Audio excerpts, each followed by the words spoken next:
Vou conversar então com Wagner Baroni, mentor em comunicação e liderança. Eu disse já que ele fala muito bem, hein? O homem é jornalista, palestrante, apresentador, enfim, tem uma experiência muito larga nesse segmento. Bem-vindo ao programa, Wagner, tudo bem? Tudo bem, Alberto, é um prazer estar com você aqui e também com os ouvintes para a gente poder falar desse assunto tão importante nas empresas. Sem dúvida, muito importante mesmo. Bom, eu começo perguntando para você o seguinte, diferença de gerações sempre foi um problema, né? A gente percebe isso aí no dia a dia e em todos os segmentos. No mundo corporativo, também é visível, né, esse conflito de gerações, estou certo? Exatamente. Quando a gente fala de gerações, não é só no ambiente profissional, mas no ambiente pessoal também, na vida, porque são pessoas com culturas diferentes, são pessoas que vivenciaram experiências diferentes, educação diferente. O mundo digital que hoje existe, que as crianças já nascem nesse ambiente digital, quando a criança nasce, ali, Roberto, já sabe que os pais, a primeira coisa, vai fazer uma foto da criança e já posta para a família. E sendo que em outras épocas, a comunicação era uma comunicação mais à distância, era uma comunicação quando você queria falar com um parente distante, você enviar uma carta para ele. Tem coisas que dá até saudade de lembrar, né, de como era, né? Sem dúvida. Então, com certeza, assim, tudo mudou. Hoje nós temos aí praticamente todas as gerações, as 4 gerações ou 5 gerações que estão no mesmo ambiente, vivenciando, de repente, o mesmo objetivo profissional, pelo menos é o objetivo da empresa, só que aí cada um pensa diferente do outro, tem valores diferentes do outro e a coisa fica bem difícil, hein, Alberto? Essas gerações, essas últimas gerações, você disse aí, hoje nós temos diferentes gerações num convívio assim, no mesmo ambiente. E existe, assim, uma preferência por liderança de gerações um pouco mais experientes? Como é que é? Existe. Eu vou falar basicamente assim das 4 gerações. Nós temos a geração Baby Boomers, né? O nome às vezes que não é tão comentado. Essa geração aí são as pessoas da faixa etária de 50 a 70 anos. Rapidamente, por que Baby Boomers? Porque na época que essa geração foi definida, foi após a guerra. Então os soldados voltaram para casa depois de anos. Naquela época se pregava muito a paz, após guerra, e as esposas e maridos faziam tempo que não se viam, então o valor família foi muito importante naquele momento, e foi o momento de maior natalidade, taxa de natalidade dos últimos anos. Então foi a geração Baby Boomers, nasceu muita criança naquela época. Sim. Então essa faixa etária é a faixa etária de 50 a 70 anos, que também hoje ainda estão nas empresas, normalmente como dono da empresa ou um gestor. A outra geração que se conflita aí é a geração X, que são os nascidos aí entre 65 e 80, estão aí na faixa etária de 45, 55 anos, né, nessa faixa etária aí. A geração Y, que nasceram aí de 81 a 96, a turminha dos 30 anos, e a geração Z, que é a turma praticamente dos 20 anos. Então você tem lá uma pessoa de 20 anos na empresa, a outra de 10 anos, a década, 10 anos depois que nasceu, com uma outra cultura, um de 45, 50, outro de 60 anos. Perdão. Aí o que acontece? Essa geração X, que é a geração do meio praticamente, nessa faixa etária de 45 a 55 anos, hoje é a pessoa, o profissional mais bem visto nas empresas, porque ele tem uma certa experiência desse mundo atual, o mundo digital, essa forma de se comunicar hoje em dia, só que também ele tem muitas habilidades aprendidas com outras gerações. Então, uma geração que está no meio, a geração X, é a geração que tem conhecimento aprendido de outras gerações anteriores e tem a visão também da geração atual. Então, essa geração X hoje, da faixa etária de 40 até 55 anos, é a geração que mais hoje estão na empresa, operando como gestores, diretores, empreendedores. Agora, a geração X, geração Y, Z, essa nomenclatura é aleatória ou tem um significado? Na verdade, quando veio a geração Baby Boomers, aí pensaram o seguinte: agora, o que nós vamos fazer daqui para frente? Aí definiram a geração X e da geração X, bom, agora vamos ter que ter um segmento aí para a geração XYZ, né? Verdade. Antes da Baby Boomer não tem não, né? Porque já tô meio que no limite aí, viu, dessa geração. Então, nessa época do Baby Boomers foi quando começou esse censo, essa pesquisa que é feita para entender um pouco das gerações. Então, até então, não existia. Entendi. Agora, trocando em miúdos, né? Como tem na letra de uma das músicas do Chico Buarque, trocando em miúdos, Essas gerações mais novas se sentem, assim, de uma forma, não vou dizer superiores, mas se sentem mais abastecidas, tem um certo distanciamento das gerações mais antigas? Existe, Alberto. Na verdade, é aí que começam os conflitos, porque a geração atual, geração Z, nascidos aí a partir de 97, e até mesmo a geração Y, a partir de 96, eles já chegaram num ambiente aonde, igual você falou, de repente a palminha já não é, a palminha quando nasce já é uma agressão. Isso. Então, o tratamento exigido já é diferente. Eles acostumaram em casa a receber uma educação aonde o pai já não tem mais aquela atitude de talvez dar um castigo para o filho, dar uma palmadinha no filho, é mais na base da conversa. E quando essa geração chega no ambiente profissional, para você ter uma ideia, a geração X e a geração Baby Boomers, né, vamos colocar aí os gestores de 45 e diante, eles têm um costume mais hierárquico, ou seja, olha, eu quero que você faça desse jeito aqui e você vai fazer. Tá. E aí a geração atual, ela é acostumada a ter mais conversa. Peraí, eu vou fazer, mas por que eu devo fazer? Como assim? Ele não quer receber ordem, na verdade, ele precisa de orientação. E aí começa o conflito. Aí se você falar assim, mas quem está certo, quem está errado? Não existe o certo ou errado, existe que a hierarquia empregada na geração X e a geração anterior era aquela hierarquia de, olha, você vai fazer desse jeito aqui e entregar nesse tempo. E a geração atual, ela quer pertencer um pouco mais, ela quer dar ideias, ela quer dar sugestões. E é onde começam os conflitos. E aí a geração mais velha chama a geração atual de geração mimimi. Claro que nós temos no mercado aí pessoas que não têm comprometimento, pessoas que chegam num ambiente profissional e não levam a sério, mas é muito perigoso quando o empreendedor fala assim, é geração mimimi. Não dá para colocar todo mundo no mesmo pacote.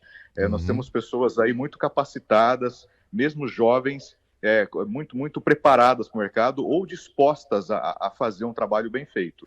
E aí essa geração atual olha para a geração mais velha e fala assim, eles são desatualizados. Eles, por exemplo, não gostam de fazer reuniões no mundo offline. Hoje tem, inclusive, essa questão do mundo home office, né? Olha, eu gosto de trabalhar home office.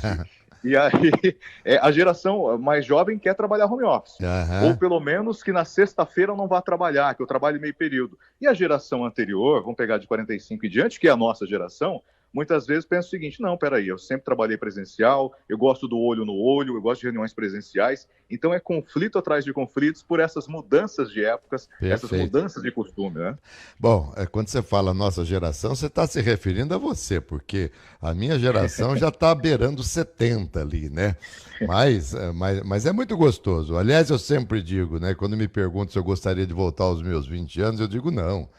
Cada idade tem a sua magia, não tem que voltar nada, né? Esse papo gostoso, esse cara que tá falando bem demais aqui, é o Wagner Baroni. Deu para perceber que ele é catedrático, né? Em termos de fala. Também é palestrante, apresentador, é jornalista, né? Tá nesse segmento aqui há muitos anos, mais de 30 anos. Agora, idadismo, esse termo não é muito falado, mas idadismo é o preconceito que se tem contra uma pessoa idosa, é isso? Hoje quando a gente fala de preconceito, as pessoas hoje, por serem de classes diferentes, por terem culturas diferentes, as pessoas vivem em bolhas hoje. Então existe a bolha política, existe a bolha do esporte, da academia. Então tudo isso, esses preconceitos hoje, eles estão cada vez maiores, isso devido às redes sociais. Fortalece quando a pessoa tinha uma opinião dela, para encontrar uma outra pessoa que pensava como ela, não era tão rápido a conexão. Hoje você vê aí nas redes sociais, no Facebook, tem as comunidades a favor de determinado assunto contra o outro, né? Isso. Então é algo que está muito evidente na sociedade hoje. Mas quando isso vai para o ambiente profissional, aí realmente a coisa fica bem mais complicada, desafiadora, né? Porque dentro de uma empresa todos têm que pensar igual. Não igual exatamente, eu sou igual a você. As cabeças têm que ser diferentes, senão as pessoas não evoluem. Mas o objetivo tem que ser o mesmo. E aí quando começa a se formar bolhas dentro da empresa, com o mais velho ou com o mais novo, tudo isso fica bem delicado. E aí o líder é a pessoa que vai fazer diferença. A liderança é que vai fazer diferença. Eu posso até comentar um detalhe de futebol aqui, Alberto? Pode, claro. Vamos pegar recentemente a Copa do Brasil.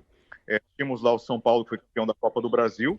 com o técnico Dorival Júnior, um técnico empático que ouve, que chegou no ambiente e disse o seguinte: olha, nós temos uma equipe aqui que de repente não é tão qualificada como outras do mercado, mas entendemos que juntos nós conseguimos formar um time forte coletivamente. Do outro lado, o Flamengo, um time com altos salários, jogadores extremamente qualificados, jogadores de seleção tanto brasileira como de outros países também.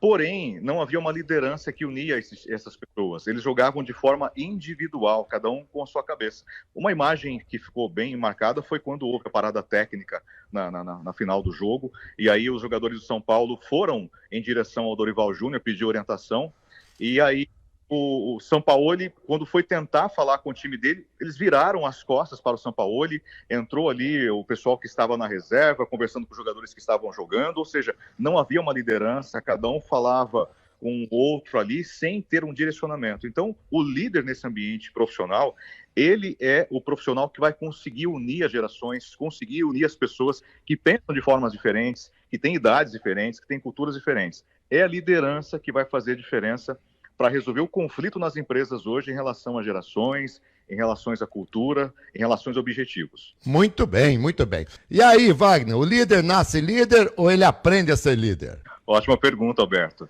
Eu costumo dizer que muitas pessoas, porque tem um cargo de chefia, de gestão, ou é dono de empresa, ele se denomina como um líder. Líder não é uma função, líder não é um cargo, líder é um estilo de comportamento. Nós podemos ver aí no decorrer das décadas vários líderes que são pessoas que não tinham cargo numa empresa, mas as pessoas seguiam essas pessoas. Eu costumo dizer o seguinte: um líder que a gente pode citar, que todos conhecem, é Jesus. Jesus não obrigava ninguém a segui-lo, e mesmo assim muitas pessoas naquela época já seguiam os mandamentos dele e até hoje seguem. O líder é essa pessoa que cuida, essa pessoa que ajuda, que orienta.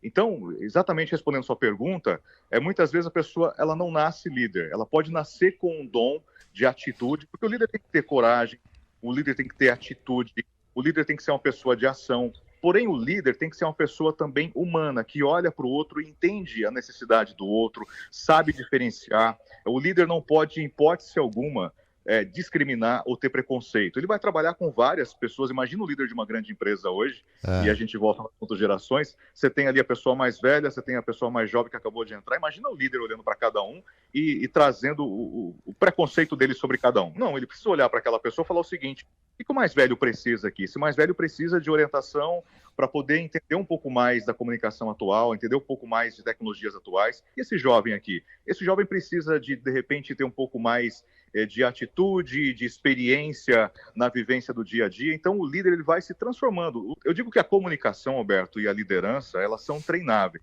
Agora, não são todas as pessoas que podem ser líderes. E aqui a gente vai entrar um pouco no ambiente da psicologia, porque tem algumas pessoas que elas têm dificuldade em dar feedback, elas têm dificuldade em se posicionar, elas preferem ser comandadas do que comandar. Então, o líder, de certa forma, ele já nasce com uma tendência a ser um líder, mas não sabe como ser líder. Tanto que hoje eu dou treinamento de liderança, porque muitas pessoas, na hora de chegar no feedback, na hora de chegar ali para poder trabalhar as pessoas, ele às vezes usa alguns conceitos dele, ele quer exigir, ele quer ter uma comunicação mais agressiva, e o líder é isso. Ele treina, ele acompanha, ele é empático, ele entende. Eu falo muito de liderança humanizada, né? Liderança humanizada é o estilo Dorival Júnior, um técnico que todos gostam dele, né? Eu voltei aqui na questão do futebol. Sim. Eu costumo dizer que o futebol e liderança tem muito a ver. O esporte em si e liderança tem muito a ver. Perfeito. Então, esse empático, esse líder que pratica a liderança humanizada é o que vai se destacar. Mas sim, tem que ser treinável. E o líder tem o direito de ficar extremamente bravo e, por vezes, como se dizia antigamente, perder a estribeira? É que eu sou da geração que fala isso, entendeu, Wagner? Olha só, Alberto, o líder tem que ter o seguinte entendimento: eu preciso ser exemplo. Pô, mas espera aí, eu sou humano, poxa, eu sou uma pessoa que tem meus problemas pessoais, talvez de relacionamento, talvez de saúde, problema em casa. Como que eu vou lidar na empresa? É que se ele precisa que a equipe trabalhe com respeito, que a equipe trabalhe com foco, ele tem que ser o primeiro a dar exemplo. Então, o líder, um dos pontos, um dos aspectos que o líder tem que desenvolver é o controle emocional. Eu preciso me entender, eu preciso olhar para dentro e entender o seguinte: o que me tira do sério? O que me faz perder a paciência? Então ele tem que entender que ele não deve, no ambiente profissional, deixar que essa emoção fale mais alto do que o cargo que ele, do que a responsabilidade que ele tem pelas pessoas. Por isso que eu falo que o líder, ele é uma pessoa que inspira, ele é uma pessoa que é admirada, porque ele sabe controlar as suas emoções. Muito bem. Então, vamos lá. Olha que coisa interessante aqui. Nem sempre o gerente é um líder, mas o gerente é o gerente, digamos, de um departamento. E eu sempre tive para mim o seguinte: um gerente de departamento só vai ser promovido a diretor se ele ainda, dentro do seu trabalho, conseguir preparar alguém para o lugar dele, para ele poder subir de cargo. Isso obriga necessariamente a gerência a não ter inveja de ninguém, pelo contrário, a ajudar que as pessoas cresçam dentro da empresa até para ele poder almejar um cargo maior. Isso é uma realidade, né? Com certeza. A liderança, ela não começa quando a pessoa aceitou o cargo ou recebeu o cargo. A liderança começa no dia a dia.